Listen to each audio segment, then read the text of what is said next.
Saya melihat mereka tidak punya kapasitas sebenarnya memegang jabatan, tetapi tidak mempunyai kapasitas untuk mempertanggungjawabkan jabatan yang mereka pegang. Sehingga saksi ketika kita mau bertanya kepada hal yang substansi, mereka tidak tahu, mereka mengatakan tidak tahu.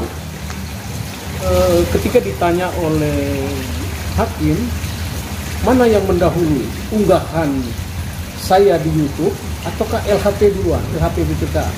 Sudah dijawab dari itu bahwa LHP BPK itu mendahului unggahan saya.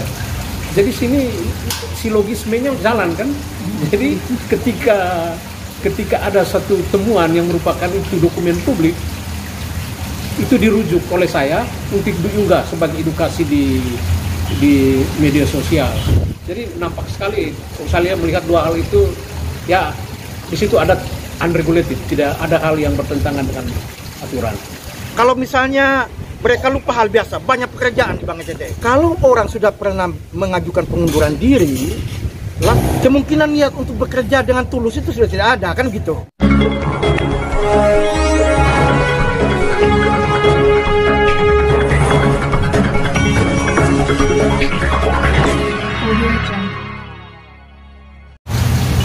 Selamat sore. Selamat sore. Seperti diketahui pada hari ini sidang dengan keterangan saksi dari para tergugat telah usai, dan tentunya kita sudah mendengar apa keterangan mereka dalam ruang persidangan. Sebagai kuasa hukum dari Bapak Edi, pendapat Bapak maupun Ibu seperti apa? Saksi yang dihadirkan, saya melihat mereka tidak punya kapasitas sebenarnya memegang jabatan, tetapi tidak mempunyai kapasitas untuk mempertanggungjawabkan jabatan yang mereka pegang. Sehingga saksi ketika kita mau bertanya kepada hal yang substansi, mereka tidak tahu, mereka mengatakan tidak tahu. Terutama untuk pemutusan hubungan kerja, ya. Tidak ada peringatan 1, 2, 3, langsung mengambil keputusan untuk ya, keputusan langsung buat keputusan pemutusan hubungan kerja. Yang kedua, mengenai keberadaan serikat pekerja sesuai dengan undang-undangnya, undang-undang tenaga kerja, itu bagi sebuah perusahaan, apalagi perusahaan yang sudah ternama, tidak ada di situ serikat pekerja, tapi tidak difungsikan. Lalu kemudian keterangan kita tanya bagaimana keterangan saksi untuk memberikan penjelasan tentang keberadaan serikat pekerja.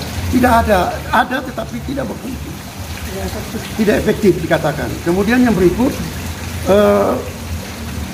kontrak kerjasama, ya kan, harusnya dibuat antara, itu berdasarkan undang-undang, antara serikat pekerja, perusahaan, dan karyawan. Itu harus ada. Mereka tidak tahu dan memang tidak ada. Ada, tapi dia munculkan yang tahun 2000, yang tahun 2002 kalau tidak salah. Itu harus diperbarui. Sampai sekarang tidak dipakai itu sebagai dasar.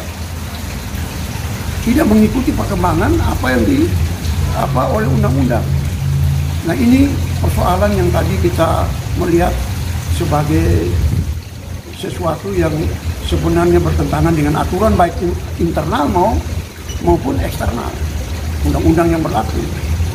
Kita akan bicara tentang pemutusan hubungan industrial, harusnya berpegang kepada undang-undang itu dalam hal pemutusan hubungan kerja. Tapi ini lebih banyak mereka mengambil hal-hal yang tidak punya hubungan antara apa yang dituduhkan dan apa yang diberikan sanksi yang diputuskan.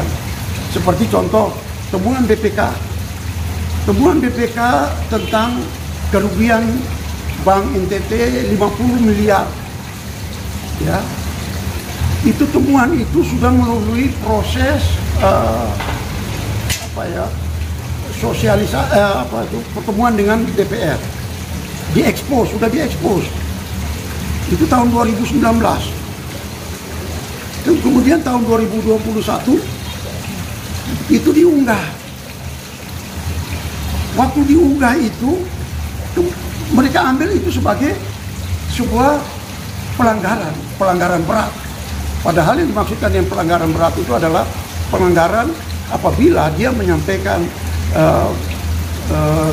beberapa kriteria di bank itu yang menyangkut nasabah bank dan uang tabungan nasabah itu yang sebenarnya itu pelanggaran berat.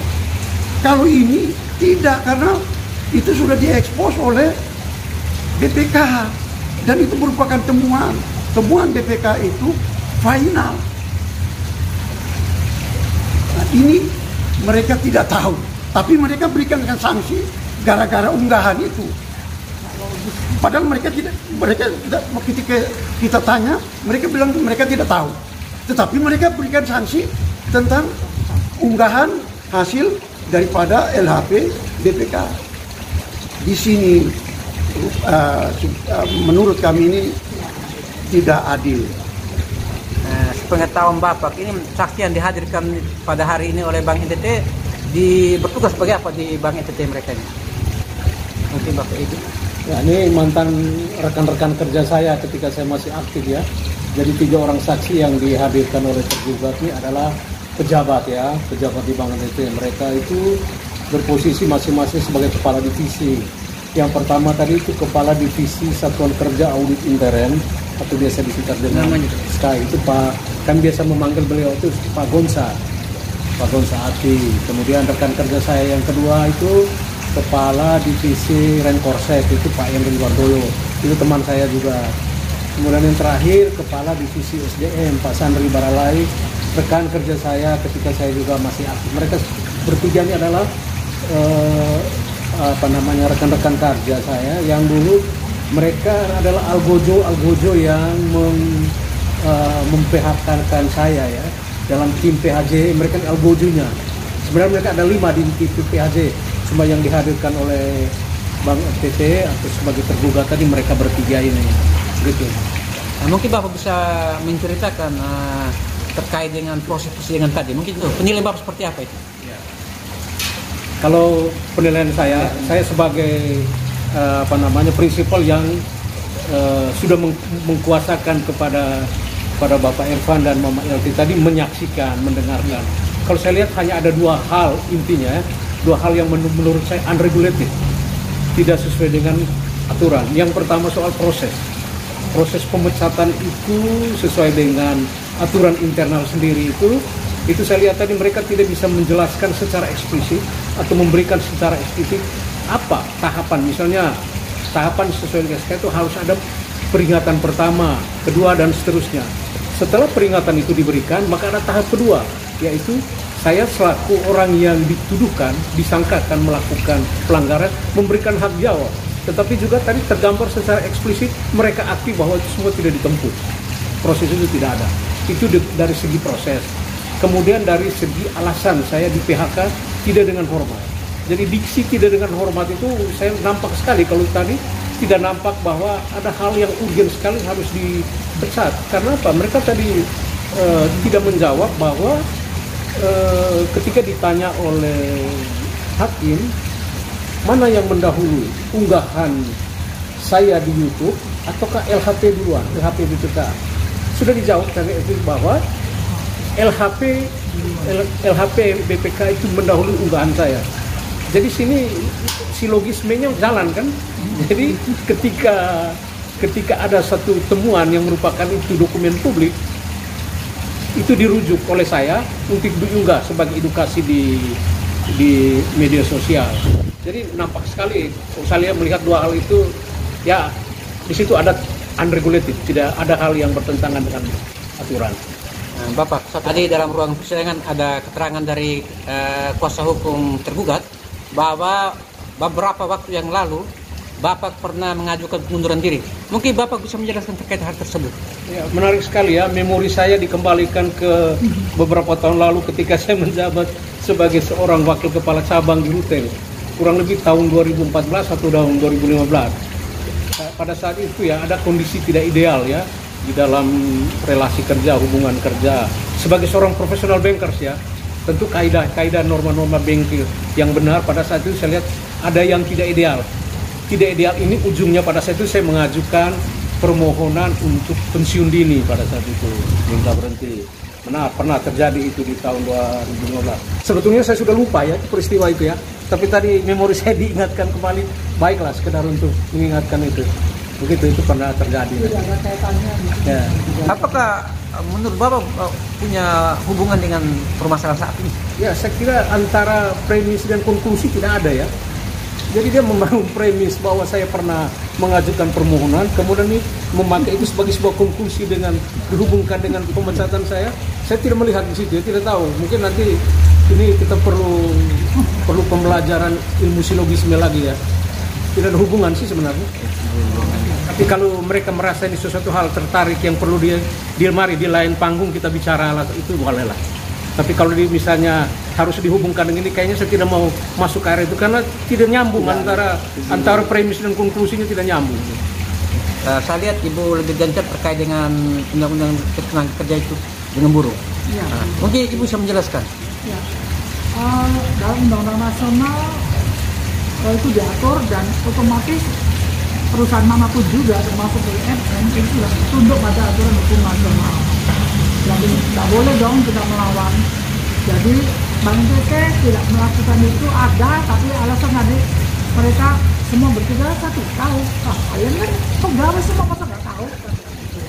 Kan nggak logis ya. Itu yang pertama. Yang kedua, tadi berkaitan dengan serikat pekerja. Saya pekerja mereka bilang tidak tahu. Saya tidak tahu. Saya itu dikatakan itu dibentuk oleh orang-orang pensiun. Kan nggak logis juga orang pensiun. Kan bukan serikat pekerja. Kan jawabannya mereka kan lucu ya. Serikat buruh itu dibentuk oleh orang yang aktif yang di situ, bukan orang pensiunan. Yang selanjutnya lagi juga yang saya kejar adalah kenapa namanya pemecatan itu kan ada sebab musababnya. Kenapa musababnya tidak sebabnya tidak dilihat, tidak dikaji. Tidak dilihat dulu, semua itu ada. Di jam mereka diam dan saya jawab. Terus saya tanya apakah dalam saat demosi sebagai sanksi yang berat terhadap penggugat tentang adanya serikat staf ahli atau disamakan dengan pimpinan cabang. Saya tanya sama direksi sama apa yang nomor 1, 1, 2, 3 lah saya tanya. Mereka tidak tahu, loh, kok nggak tahu? Aturan apakah salah kalau seorang pemimpin atau dirut mengeluarkan aturan yang tidak diatur oleh aturan hukum perusahaan? Salah nggak? Tadi kan terakhir saya tanya. Ya salah, berarti salah pimpinan Anda. Terus yang kedua tanya, apakah dalam aturan undang-undang nasional maupun undang-undang internal perusahaan itu tempuh 3 tahapan loh? Apakah saudara menempuh itu? Tidak. Sudah bagi saya ada panjang lebar, sudah dijawab oleh mereka. Sudah terpenuhi lah unsur-unsurnya mereka. Jadi secara umum penilaian Ibu terkait dengan persidangan tadi seperti apa? Ya, sidang bagi saya itu mereka apa ya, dan tuangkan dalam gugatan saya itu adalah ambigu, nggak ada, nggak jelas semua. Karena hukum itu tujuannya adalah kepastian, kegunaan dan kemanfaatan, keadilan. Itu nggak ada. Itu jadi hukum itu adil. Jangan asal mutus-mutus orang begitu. Bisa gimana? Apakah tidak orang hukum semua sarjana hukum? Bukan. Masa dia nggak tahu peraturan 224 diterapkan kan udah 24 bukan yang tahun 2022 ya 2019 peristiwanya Pak ini proses. Iya 224 2019 bukan yang penerapannya di peraturan yang baru. Dalam hukum tidak bisa. Berlaku dulu itu nggak bisa. Masa yang baru yang perbuatan yang 10 tahun lalu diterapkan yang 30 tahun yang sekarang nggak bisa lah. Oh yang sekarang diterapkan yang untuk perbuatan yang lama nggak bisa, itu salah Pak. Dan bagi saya ya sudahlah kita ikuti aturan, tapi bagi saya ngambang semua. Terima kasih ya Ibu ya Bapak. Sidang selanjutnya dengan agenda apa nih? Kesimpulan nanti kita masukkan kesimpulan Ya, tanggal 25. Terima kasih. Terima kasih. Sidang pemeriksaan keterangan saksi dari pihak tergugat telah selesai. Ya. Pendapat Bapak seperti apa terkait dengan persidangan tadi? Dari 3 saksi yang kami hadirkan lebih dari cukup memuaskan. Karena itu hanya mempertegas bukti-bukti surat yang kami sudah ajukan gitu loh. Siap. Jadi cukup sebenarnya penjelasannya. Kalau misalnya mereka lupa hal biasa, banyak pekerjaan di Bank NTT. Karena sudah diajukan dalam bentuk surat gitu. Tinggal pelajari aja. Terkait dengan permohonan pengunduran diri dari penggugat pada beberapa waktu lalu seperti apa?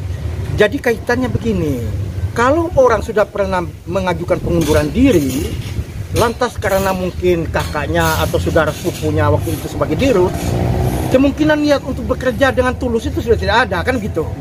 Maka muncul podcast itu tadi yang menyerang lembaga Bank NTT ini. Kalau orang sudah tidak senang baru kita tahan, ya muncul seperti ini. Nah, itu sebenarnya tujuan diajukan ini bahwa sudah ada indikasi sebelumnya dia mengundurkan diri.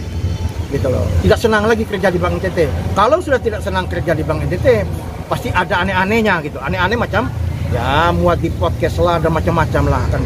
Kan saudara belum pernah nonton dia punya bagaimana menyampaikan di podcastnya. Lebih mengerikan lagi sebenarnya. Ini kan dalam bentuk formal saja ini, tulisan saja ini.